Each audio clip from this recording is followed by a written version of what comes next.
Ассаламу алейкум рахматуллах. Общались с братьями о важности родного языка. Хочу поделиться своими мыслями. Братья, очень обидно бывает, когда встречаешь брата-мусульманина, дети которого не знают родного языка. Ты им задаешь элементарные вопросы на родном языке, они не могут ответить, потому что не знают. Конечно, кто-то из вас скажет, а что здесь такого страшного? Ну, не знают. Они же знают русский язык. То, что они знают русский язык, это, конечно, хорошо.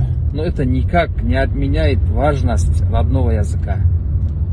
Потому что, когда мы говорим о языке, здесь мы не имеем в виду только лишь инструмент общения.